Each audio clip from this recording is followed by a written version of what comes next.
तो उसको आप कहते हैं एकदम पाक साफ है, लेकिन अगर वो मेरे पार्टी में आ जाता है तो करप्ट हो जाता है। ये नहीं चलेगा। हर के लिए कोर्ट के दरवाजे खुले हुए हैं।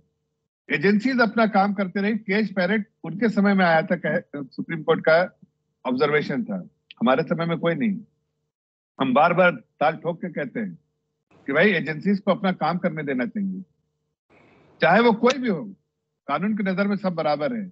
एजेंसीज को जिसके पास मिलता है एविडेंस वो करता है। भाई आप करप्शन करेंगे तो आप क्या आप बच जाएंगे?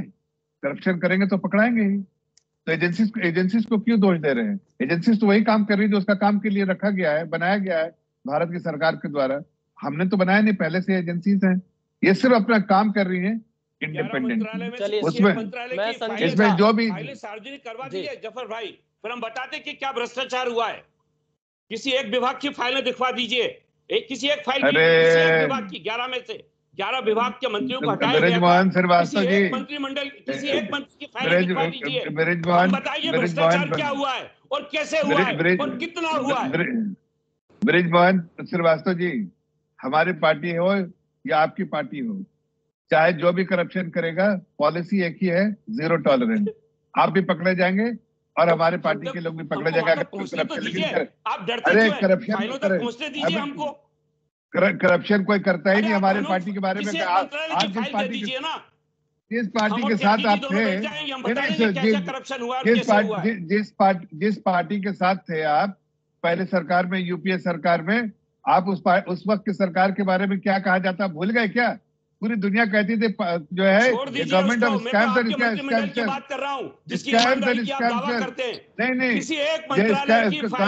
Government of scams and स्कैम्सर। तो आप स्कैम्स वाली सरकार में रहे हुए और आज हमको आप सवाल कटघरे पे खड़ रहे हैं, जबकि मैं स्वीकार करिए। नहीं हम खुल के बोल रहे हैं कि जीरो टॉलरेंस करप्शन। चलिए देखिए, यहाँ पर बीजेपी जफर इस्लाम का कहना है कि 0 टॉलरेंस है करप्शन पर। मैं संजीव झा, आम आदमी पार्टी, आपसे सवाल है कि बीजेपी तो कह रही है उनके यहाँ कोई करप्शन के चार्जेस नहीं है। क्या संजीव झा, एक सवाल यहाँ से ये भी उठता है कि आम आदमी पार्टी के जिन नेताओं के ऊपर आरोप लगे हैं उनके सामने तो कोर्ट जाने का रास्ता भी खुला हुआ है, तो क्या कोर्ट पर भरोसा है आम आदमी पार्टी को या नहीं? अगर सीबीई ईडी मान लीजिए कोई राजनीतिक दबाव में काम करे, लेकिन कोर्ट तो स्वतंत्र है। संजीव झा। बिल्कुल बिल्कुल बिल्कुल पांडे जी, एक बात समझिए, एक बात समझिए कि जफर भाई अभी कह रहे थे कि भ्रष्टाचार पर हमारा 0 टॉलरेंस है। पहले मौका मिलते ही उन्होंने करप्शन किया। पहले मैं ऐसे डिबेट नहीं करता। जफर जी, एक बार हम पहले संजीव झा का जवाब ले लेते हैं, मैं आपके पास फिर आऊंगा। उन्हीं से कर रहा हूं जी, चलिए आप एक सवाल जल्दी से करिए। पहले इनको चुप कराइए। संजीव जी, एक सवाल ले लीजिए आप जफर इस्लाम का, फिर मैं आपके पास आ रहा हूं। जवाब दे दीजिएगा जी, पूछिए।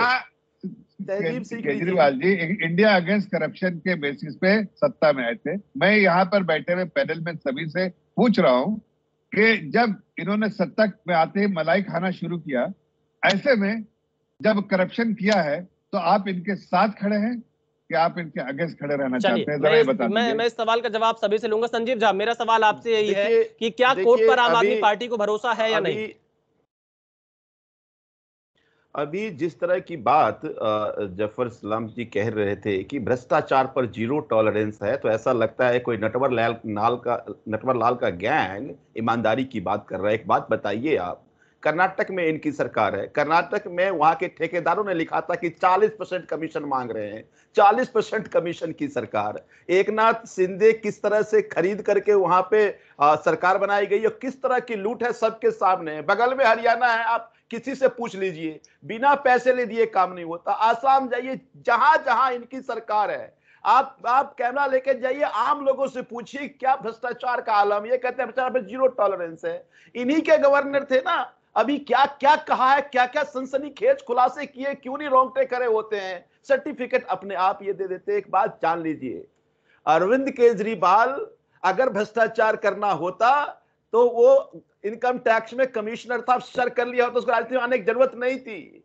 इस देश की व्यवस्था को बदलने के लिए उसने इतने सारे त्याग किए। और अभी माननीय केसी त्यागी जी ने बताया कि उन्होंने इमरजेंसी का दौर भी देखा और उन्होंने वो तमाम सरकारें देखे हैं जब भ्रष्ट होती है, चुनौती देते हैं तो किस तरह का एट्रोसिटी करते हैं। देखिए, हम किसी जांच से नहीं घबराते, लेकिन एक बात आप समझिए कि पहली बार ऐसा हो रहा है कि हमारे 2 मंत्री के यहां इतने छापे पड़े, एक अटर्नी नहीं मिला। पहला केसी विकास पांडे जी आपने देखा होगा ना कि आज जिस मंत्री को आप जेल में बंद कर रखे हैं, चार्जशीट में नाम नहीं है। कोई एक चार्जशीट नहीं, 2 चार्जशीट नहीं, 3 चार्जशीट नहीं, आज से 4 दिन पहले जो चार्जशीट आया उसमें उनका नाम नहीं है। मजे की बात यह है कि इन्वेस्टिगेटिंग एजेंसी की जो रिपोर्ट है, जो जांच है, वो झूठी जांच कर रहा है। मनीष सिसोदिया जी के बारे में कहा कि 14 मोबाइल उन्होंने बदल लिए। चलिए संजीव जी, आज मैं हमने इसलिए कह रहा हूं कि आपको छोटी कोर्ट पर विश्वास रखना चाहिए, कोर्ट जाना चाहिए और अपने नेताओं के लिए जमानत की व्यवस्था करनी चाहिए। मैं डीके दुबे के पास जाता हूं, राजनीतिक विश्लेषक हमारे साथ जुड़े हैं काफी देर से। डीके दुबे जी, आपने तमाम लोगों के पक्ष को सुना, खासतौर पर ईडी, सीबीआई और केंद्रीय एजेंसियों के दुरुपयोग के मुद्दे पर। आपको क्या लगता है कि जो कार्रवाई हो रही है, पूछताछ के लिए जो नोटिस दिया गया है, ये ईमानदारी पूर्वक कार्रवाई है, राजनीति से प्रेरित है? देखिए, एक बात तो मुझे लगता है ये लेजिस्लेटिव फील्ड के लोग हैं और लेजिस्लेशन ये जानते नहीं है, या मैं कहूं कि जो मैकेनिकल व्यवस्था होती है उस व्यवस्था को इन्वेस्टिगेशन की नहीं जानते। अगर कोई इन्वेस्टिगेशन होता है तो उस इन्वेस्टिगेशन में केवल एक्यूज से पूछताछ नहीं करी जाती, उससे कनेक्टेड बहुत लोगों से पूछताछ की जाती है और इस बात के नोटिस दिए जाते हैं। अगर अरविंद केजरीवाल को नोटिस दिया गया है कि भाई हम आपसे कुछ 4 प्रश्न पूछना चाहते हैं, और वो इस आधार पर कि उनके पीए का बयान आ गया है, वैभव जो इनके पीए थे उसका बयान आ गया है वैभव का, कि उसने ये कहा कि साहब ये जो बार बार हमारे मुख्यमंत्री जी के साथ सिटिंग हुई है, जिन जिन लोगों को आरोपी बनाया गया है पहले से, और वो यहाँ पर पॉलिसी बनी है, तो आप मुझे बताओ ऐसा कोई भी प्रकरण अगर कोई पीए कह देता है कि हमारे यहाँ बार बार आए हैं, तो किस लिए आए हैं, क्यों आए हैं, उस व्यक्ति से क्या मिले हैं, क्या कहा है, ये पूछना क्या किसी एजेंसी का अधिकार नहीं है? क्या नहीं पूछना चाहिए? अब एजेंसी अगर आपसे कुछ पूछना चाहते हैं तो आप कट्टर ईमानदार बनकर सामने आ जाते हैं। आप तो आजकल कंस और दुर्योधन बताने लगे हैं, पता नहीं कहां कहां घूमने लगे हैं। दूसरी बात बार बार जो आ रही है वो ये है कि नीतीश कुमार जी के प्रतिनिधि बैठे हैं भाई साहब अभी, वो नीतीश कुमार को तो कहीं नहीं फंसाया गया, किसी एजेंसी ने उनको अप्रोच नहीं किया। उड़ीसा में तो किसी एजेंसी ने अप्रोच नहीं किया। ऐसे बहुत सारे राज्य हैं, बहुत सारे मुख्यमंत्री हैं जिनको आज तक ईडी और सीबीआई गई नहीं। तो आग तो भैया धुआं वहीं होगा जहां आग होगी, और आग जहां होगी वहां अगर इन्वेस्टिगेशन करना चाहते, पूछना चाहते, तो आप जवाब भी नहीं देना चाहते क्या? मतलब आप इतने एरोगेंट हो गए हैं कि अगर कोई आपसे प्रश्न पूछना चाहता है तो आप प्रश्न के जवाब ही नहीं देना चाहते, आप जाने ही नहीं चाहते।